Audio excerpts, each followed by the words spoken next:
Nosotros, Mateo. Vamos, me voy para allá. Me voy para allá, me voy Y para Mateo allá. sabe bien dónde está, porque Mateo Mañone es alguien de la casa, que no es la primera vez que trabaja con nosotros. Muy bien. No es la primera vez, Mateo, que trabajas con nosotros en esto de construir televisión poniendo el foco en la memoria. Bienvenido, antes que nada. Gracias nuevamente por recibirme.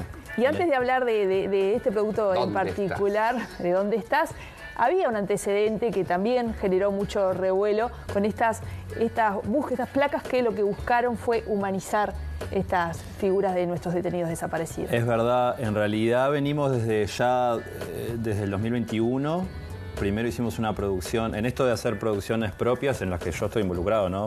Creo que antes el canal venía también como en esa misma línea, pero bueno, cuento mi historia ahí. Hicimos una suerte de mini documental sobre la historia de madres y familiares, que se llamó Mirada de Madre, además, con ese ojo histórico.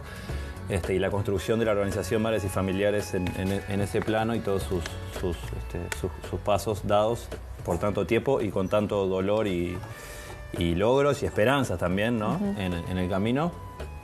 Y en paralelo hicimos un trabajo que se llamó Tercera Generación, que involucró a la tercera generación de familiares desaparecidos, digamos, o sea, a nietos, o a veces en realidad sobrinos, porque se da esa cosa que los 197 desaparecidos tuvieron una característica multigeneracional en realidad. Hubo gente que tuvo muchos años y desapareció de grande, y después hubo una capa de chiquilines también. Entonces ahí se da una cosa de que hay nietos, pero también hay sobrinos y que comparten generación. Fui un poco entreverado en esta descripción, pero creo que... Se entendió. Entonces hicimos ese trabajo que se llamó Tercera Generación, y el año pasado sí, este trabajo que vos hacías referencia a Tania, que es Están Todos, donde trabajamos como en esa cosa más minuciosa de búsqueda de nuevos datos cotidianos, por referirlos de alguna manera, o sea, corridos de la cuestión más política y militante de cada uno de los 197, y aparte intentando encontrar nuevas fotos. O sea, el trabajo fue... Arduo, pero intentamos como buscarle una nueva cara, bajar a los desaparecidos y las desaparecidas de esa cosa medio monumentalista que a veces no, la ponemos socialmente, ¿no? Humanizar el asunto para comprender un poco también la historia, ver que tenían intereses particulares, deportivos, musicales, culinarios, etcétera, se enamoraban, escribían, además de tener intereses políticos e ideológicos, y en algunos de los casos, que creo que lo hicimos referencia aquella vez, hay casos de los 197 desaparecidos que no tenían ningún tipo de militancia, que se la comieron de doble garrón, digamos, ¿no? Porque conocían a o porque se parecían a... entonces eso recrudece un poco más la historia. Y bueno, y este año nos metemos por otros caminos. Bueno, entonces vamos a hablar de esos caminos. ¿Cuáles son esos caminos? Porque, ¿y cuándo, cómo, dónde, a qué hora? Ahí va. Y bueno, en realidad siempre la discusión, que cuando empezamos a hablar de qué hacemos esta vez, es, bueno, qué vuelta más se le da, ¿no?, al asunto, que parece como tan ya desgastado, si se quiere. Y siempre se le puede encontrar alguna vuelta, y esta vez, bueno, encontramos en el arte directamente como la puertita para adentrarnos en el tema, y lo que va a suceder es que luego de la marcha, el canal va a transmitir la marcha, se proyectará especial que se llama ¿Dónde estás? ¿Dónde estás? Aparte yo tuve la idea, entonces, pero a veces me entrevé. ¿Dónde estás? Que es como un guiño natural, pero aparte a una de las canciones que componen el especial, que es la de Diego Curopatua, que el año pasado él la hizo para la marcha, y bueno, tiene como esa cosa de un poco más directa incluso, ¿no? No es dónde están, sino que es dónde estás, que tiene como otra contundencia. Y bueno, recopilamos, también hicimos una suerte de curaduría de canciones de la música popular uruguaya. También en una concepción bastante multigeneracional era la idea, no acotarnos a una época donde se generaron de repente las canciones más emblemáticas y cercanas al asunto. También tratamos de afinar bastante el ojo a que tuviese que ver directamente a la cuestión de la desaparición y de la memoria como eje, porque en realidad canciones que tengan que ver con el terrorismo de Estado, en su sentido metafórico sobre todo, hay muchas más. Pero bueno, había que segmentar un poco, y en paralelo... Bueno, esas canciones fueron interpretadas por sus propios creadores, y serán parte del especial. Y en paralelo, y se irá como entremezclando ahí un poco la cosa, poesías también uruguayas de todos los tiempos, referidas al tema, pero en este caso recitadas, grabadas, dichas por esta tercera generación que retoma al asunto de familiares de desaparecidos. Muchos con los cuales ya habíamos trabajado aquella vez y otros que se suman y están como por primera vez participando de estos temas. ¿Muchas canciones había? Las hay. Para elegir. La lista primaria era grande. Y bueno, pero fuimos como decantando un poco en esta limpieza que digo, limpieza en el mejor de los sentidos, por supuesto, a esta idea como más vinculada directamente a la cuestión de la desaparición, o a la memoria como eje temático, y son 12. Es interesante también esta vuelta. ¿Esta vos para mí? Perdón. Sí. Estas vueltitas que estás diciendo. Es la canilla, Perfecto. No, mentira.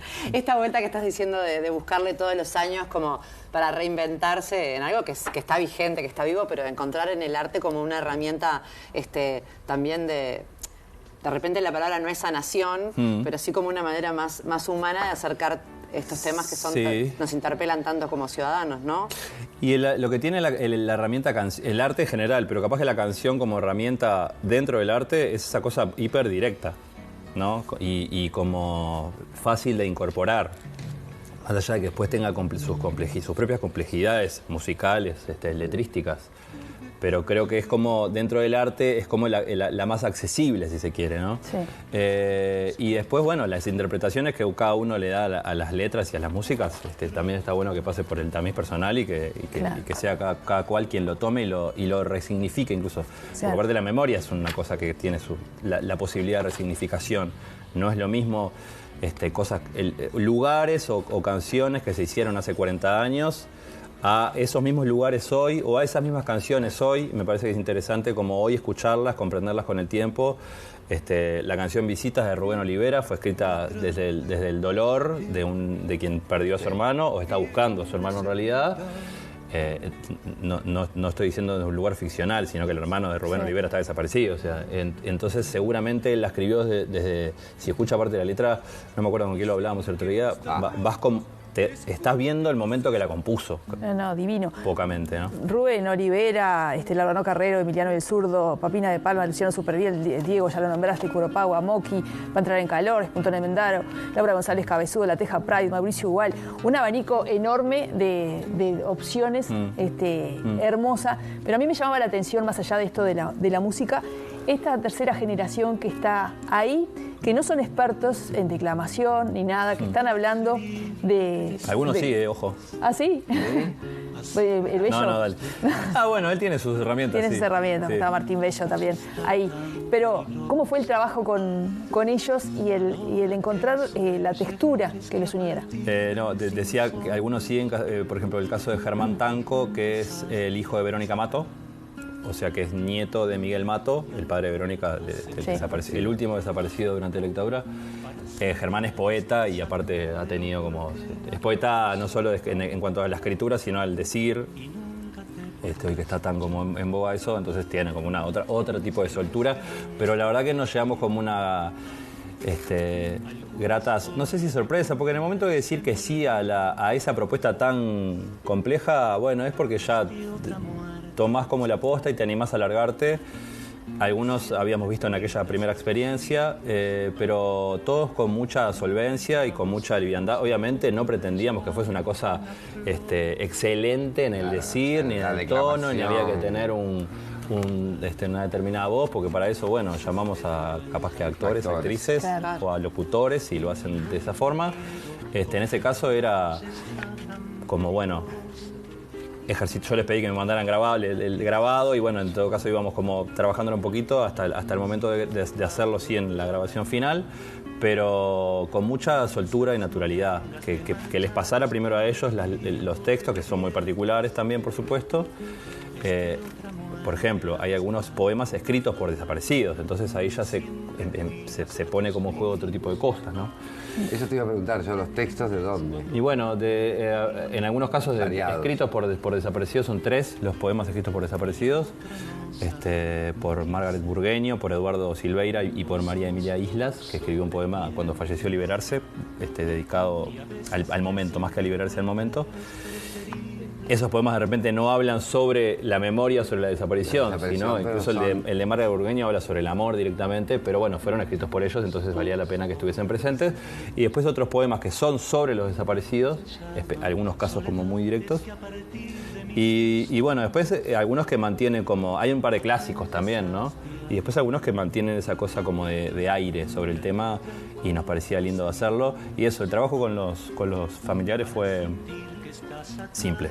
Mateo, yo creo que en paralelo a estos temas tan profundos y que tenemos que seguir hablando de esto y visibilizando, yo me imagino que en paralelo va funcionando este proyecto que año a año los desafía a, bueno, este año dijiste cambiar, ya no sabemos qué.